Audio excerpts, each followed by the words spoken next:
পানী যোগানৰ সমস্যা আমি এমাহ ধৰি পেলাই পানী পোৱা নাই। গতিকে আমাৰ বহুত সমস্যা হৈছে। আমাৰ ইয়াত পানী খাবলৈ জেনেৰেটাৰো নাই কাৰেণ্ট গ'লে, আৰু আমাৰ বাগান ফালৰ পৰা দি আছিলে, বাগান ফালৰ পৰা কাৰেণ্ট দিয়া নাই। এতিয়া কৈছে ইমান দাম ৱেৰৰ আমি দিব নোৱাৰোঁ, ঠিকাদাৰহঁতৰ লগত কথা পতা বুলি কৈছে। গতিকে আমি এতিয়া মজবুৰি হৈ গৈছোঁ আৰু ক'বলগীয়া হৈছোঁ। ৰাইজৰ হতে ৰাইজে চবেই কৈছে পানী পোৱা নাই কিয়, কিন্তু কাৰেণ্টে পোৱা নাই, পানী ক'ৰ পৰা দিয়া হ'ব। গতিকে আমি পানী পোৱাৰ অসুবিধা পোৱাৰ কাৰণে আমি গৈছিলোঁ, ঠিকাদাৰকো ফোন কৰিছিলোঁ কেইবাবাৰো, সি কিন্তু ফোনটো ৰিচিভ কৰা নাই। আৰু ঠিকাদাৰ কৈছিলে লগাই দিম কয়হে, খালি পইচা সি বহুত দিনতে খালে। আজি 15 বছৰ হৈ গ'ল, লগাই দিয়া নাই, পইচাও খাই শেষ কৰি দিলে চাগে সি। হয়, আৰু কাৰেণ্টৰ বিষয়ে অনুৰোধ কৰিব বিচাৰিছোঁ চৰকাৰে যাতে যে আমাক কাৰেণ্টটো লগাই দিব, আৰু আমি পানীটো আৰু জেনেৰেটাৰৰ সুবিধাটো কৰি দিলে আমাৰ ভাল হ'লহেঁতেন। মোৰ নাম সঞ্জিত তান্তি, দপলাগড় কেকুৰিজান গাঁও। আৰু আজি দেখি পাইছে আপোনালোকে আমাৰ এইটো পানী যোগান, আমাৰ ৱাটাৰ ছাপ্লাই আজি 15 বছৰ হ'ল আজি চলি আছিলে। বৰ্তমান আজি কেইদিনৰ আজি 1 মাহ 15 দিনমান হৈছে, 1 মাহ 15 দিনমান হৈ আজি বন্ধ হৈ আছে, পানী খোলা নাই। আমাৰ মানুহবিলাক, গাঁৱৰ মানুহবিলাক বহুত অসুবিধা পাই আছে। আৰু যিকেইটা আমাৰ বাগানত যিবিলাক পানী খোলে, সেই পানীবিলাক খাবলৈ নোৱাৰে। পানীবিলাক মানে গোন্ধলা, আৰু গতি আমি ৱাটাৰ ছাপ্লাইৰ পৰা যিটো ফিল্টাৰ কৰি আমাক দি আছিলে, আমি খাই আছিলোঁ, সেই পানীটো বহুত চাফা আছিলে। আৰু সেই পানীটো আমাৰ বন্ধ হৈ যোৱাৰ কাৰণে আজি আমি বহুত অসুবিধা পাই আছোঁ। আৰু সেই মানে লেতেৰা পানীবিলাক আমি এতিয়া খাবলগীয়া হৈ আছে।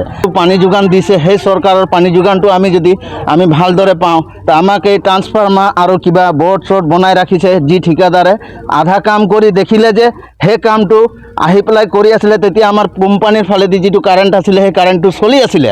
সেই কাৰেণ্টটো চলি দেখাত মানে সেই আধা কাম কৰি বস্তুটো সি গৈ চাগে ক'লে, চাগে সেইখিনিতে তাৰ নিজৰ তাৰ ব্ৰাঞ্চ আছে, সেইখিনিতে চাগে ক'লে যে মই পানী দি দিছোঁ, লাইন কানেকশ্যন হৈ গৈছে, আৰু আপোনালোকে গৈ পেলাই চাব পাৰে বুলি ক'লে। কানেকশ্যন কোনোফালেদি হোৱা নাই, লাইন কানেকশ্যন কোম্পানীয়েহে দি আছিলে।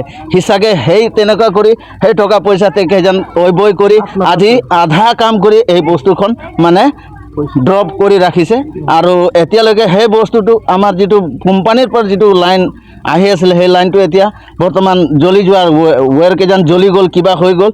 কোম্পানীয়ে আমাক বনাই দিয়া নাই। কোম্পানীয়ে কৈছে যে তোমালোকে কিবা এটা চৰকাৰৰ পৰা কিবা এটা কৰক, আৰু তোমালোকে ব্যৱস্থা কৰি লওক বুলি কৈছে। সেইকাৰণে মই আপোনালোকক এই অনুৰোধ কৰিলোঁ যে যাতে কি চৰকাৰে আমাক ইমান ডাঙৰ বস্তু দিব পাৰিছে, আমাৰ ট্ৰান্সফাৰ্মাৰ বহাই দিছে, কাৰেণ্ট তাঁৰ লগাই দিছে, আৰু যদি আমাক যদি সেই কাৰেণ্টটো আমাক যদি দি দিলে আমি ভালকৈ পানী পাই আমি সন্তুষ্ট হ'লোঁ হয়। আমাৰ সমস্যাটো মানে এতিয়া 1 মাহ হৈ গ'ল, আমি খোৱা পানীৰ খাদ্যটো পোৱা নাই। মানে এই ঠিকাদাৰটো আমাৰ ৱাটাৰ ছাপ্লাই বহালে, আৰু পইচা পাতি কি কৰিলে কি নাই ক'ব নোৱাৰোঁ। কিন্তু আমাৰ এতিয়া যোনটো পানী পাব লাগে ৰাইজে, সেই পানী বস্তুটো পোৱা নাই। এতিয়া 1 মাহ হৈ গ'ল নাই, মানে আমাৰ এইটো কাৰেণ্টৰ সুবিধা নাই। তাত ৱাটাৰ ছাপ্লাইটো বহাই দিছে, কিন্তু কাৰেণ্টৰ সুবিধা দিয়া নাই। এনে চলি আছে। বাগানৰ পিনে দিছিলে, এতিয়া বাগানৰ পিনে বন্ধ কৰি দিলে। আমাৰ বাগান পিনে বন্ধ কৰি দিয়াৰ পিছত এতিয়া আমাৰ খোৱা পানী আমাৰ ব্যৱস্থাটো বন্ধ হৈ গৈছে। আমাৰ এতিয়া দিয়া নাই, ঠিকাদাৰে কি কৰিলে কি নাই, জেনেৰেটৰ দিয়া নাই, আগৰ লাইনো আমাক দিয়া নাই।